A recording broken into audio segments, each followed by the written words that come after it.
ddala okutandekerera wakyatira bisekityanga temuzze kale mbebazaako ensuso akafa akawanuka namasaka nti mwebale mwebale mwebale naye babuza abagenyi mwenna badirekita zeikasanvu abakulembeze b'ebirabo bakabona abasumba abawulizi b'enjiri abakadde abatukuvu mwenna ate era ne mama waffe ng'omanyi nti ava eno akimanyi ddala tuli basiimu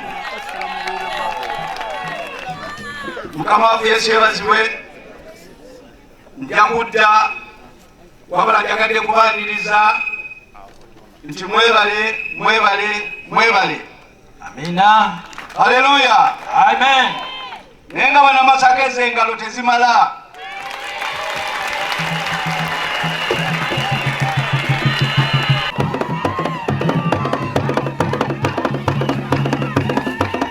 Muzeyi gwe tubadde tulinda obwedda. Ya. Oyo liso ddene. Oyo. Omubiri ebiri wakati.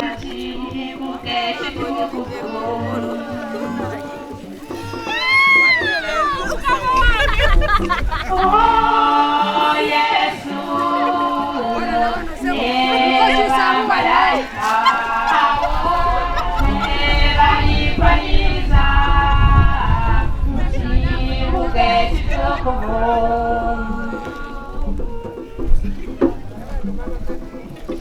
Kondele zifuiwa, Ena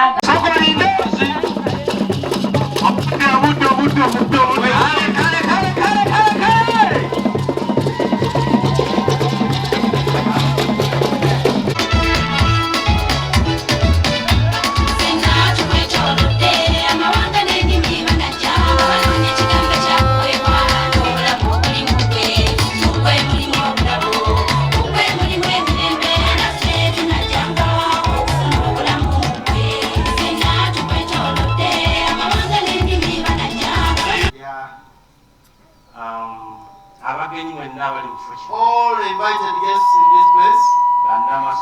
Greater Masaka. Greater Masaka in totality. I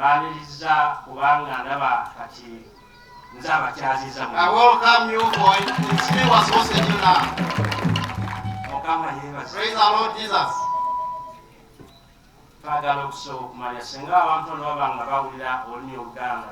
I don't know whether all of us welcome us and read Luganda. We may just have to use one language other than translating in the interest of time. How many understand Luganda? The most important of all is that Luganda unifies all the Ugandans. Uganda rejoice when the Muteso tries to speak. Likewise other tribes. Praise our Lord Jesus. As long as you're within the context of Luganda.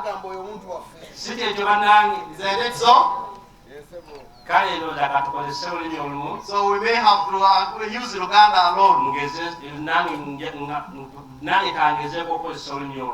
Say will also actually, the prophet will also use Luganda. May God bless you. Olw'abantu mwenna abali mu kifo kino mukama waffe Werosi pulezidenti w'ekitundu n'abataka ab'ekitundu kino abayaniriza enjiri eno era n'abo bonna abali ku mukolo guno tusinkanye lwa kigambo kya Katonda era amanyi nti buli ali wano tewali kirala ekimuleese obula buli omu alina okwebuuza agamba Katonda ali wano ye Katonda omutuufu oba sikyo. Oyinza okuba nga bye wawulira ebirala nti mpozi oba eddiini eyo alina byekola. Balala bagamba basinza muntu, balala bagamba ddiini y'abasoga bali awo. Buli omu abuzaamu okumpi nti obadde ogimanyi otya ddiini. kubanga bamwe bajje kukakasa abalaga bati nabbi muddugavu ntotwali tulowooza nti muzungu. Mukama waffe Yesu yeebazibwe Yesu. haleluya. Kale nange ndi musanyufu okubeera wano mu nsi yaffe Uganda era okubeera mu Masaka mu kitundu kino Kamugenyi era mu Buddu. Mukama atukoze bulungi n'atuwa omuko gw'obulamu leero n'atuwa n'amaanyi okusobola okutuuka wano nga tukyassa. Mukama yeebazibwe. Yeebazibwe Yesu. Ndaba nga muli bannamukisa olunaku olwaleero kubanga boolyawo bangi abanjagadde okuwulira ku kigambo kino naye nga tebafunye mukisa ogwo. Ate nno Muganda agamba nti yeetuukidde takola ki? Kubanga bo bayinza okigamba nti kino kidiinidiini oba ddiini ebuzaabuza abantu. Bamu bagamba ddiini oba ddiini ezivumaganya oba ddiini endala zivuma ddiini endala, naye bw'obanga obaddewo omanya enjawulo eri wakati w'eddiini eno n'eddiini endala. Kale manyi nti okujja kwa Kristo, abakkiriza mu Kristo kwajja okuleeta emirembe, era Kristo bwe yajja essuubi ly'abantu lyeyongera nnyo ne bakimanya nti kwegamba ndowooza tufunye omukisa gw'okuddayo mu ggulu kubanga ye muntu yekka yali afudde n'akola atya? Azuukira. Mpozi ng'ewammwe njagala buli omu abooza amuli okumpi nti Neighbor. si kulwanga ewammwe waliwo yazuukira. Neighbor kiri kitya? Naye twogera kwani? Yesu Kristo Yesu Kristo yakola ki? Yafa n'azuukira mu bafu. Oyo asinzirwa ensi zonna. Era owulira buli kwegamba mukkiriza agamba nti ye Mukama waffe. Buli omu ayogera ekigambo ekyo. Ye Mukama waffe. Katusabe essaala yakitaffe tugyogere. Kitaffe ali mu ggulu, erinnya lyo litukuzibwe, obwakabaka bwo bujje, by'oyagala bikolebwe mu nsi nga bwe bikolebwa mu ggulu. Otuwe emmere yaffe eya leero, otusonyiwe okwonoona kwaffe nga naffe otusonyiwa abatwonoona, so totwala eri okukemebwa naye otulokole eri obubi, kubanga obwakabaka n'obuyinza n'ekitiibwa byonna bibyo emirembe n'emirembe. Amiina. mudde musaale. Kitaffe ali mu ggulu, erinnya lyo amala okubuuza bameka abakkiriza mu Yesu Kristo? Sifuddeeyo oli mukatuliki oli musiraamu amina oli muprotestant n'abasiraamu bamukkiriza bamuyita Isa Masiya. Isa Mukama yeebazibwe. yeebazibwe. Kati tusabe. Kitaffe ali mu ggulu, erinnya lyo litukuzibwe, obwakabaka bwo bujje, by'oyagala bikolebwe mu nsi nga bwe bikolebwa mu ggulu. Otuweerere emmere yaffe eya leero, otusonyiwe okwonoona kwaffe nga naffe bwe tusonyiwa abatwonoona, so totwala eri okukemebwa naye otulokole eri obubi, kubanga obwakabaka n'obuyinza n'ekitiibwa byo emirembe n'emirembe. Amiina. Senga ssaala eyo buli ddiini kubanga egitambuliramu bulungi era nga buli muntu yeekuuma ebigambo ebiri mu ssaala eyo, ndowooza nti ensi yonna yandibadde nnungi nnyo kubanga ffenna twogera nti kitaffe aliwa? Ali mu ggulu. wabula nga sinabagenda kiwanvu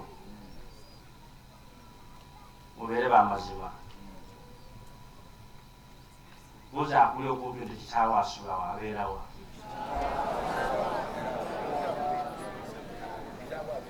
mubuuza nga buli omu abuuza neiba kitaawo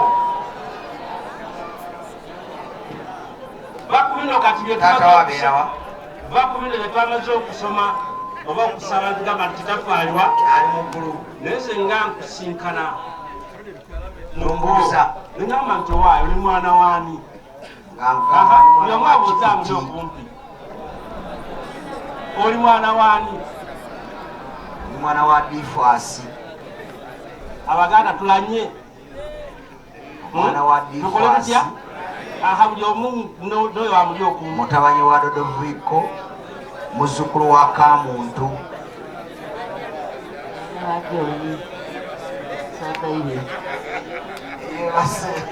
haleluya musooke muyimirira mutika mutule mwenna mutika muyimirire mwenna mutika mutule mutika muyimirire mwenna mutika mutule mutika kati nno wano ebintu biri ebi omujeemu omulabira wano bagamba yimirira bagamba yimirira agamba siri wa ddiini eno bagamba bano ndowooza abalaba wano njawukana wezikola ki wezitandika wezityo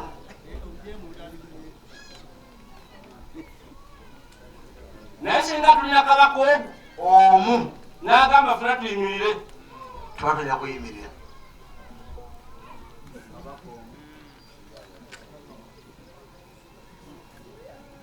singa omutanda ayingira wano yesebo omutanda buli omu abuuze ku muliraano wawe oyinza okuloola n'otula mu nteero dasebo tulaba nga gwe mukulu aliwo nedda ani akulanga omutanda waali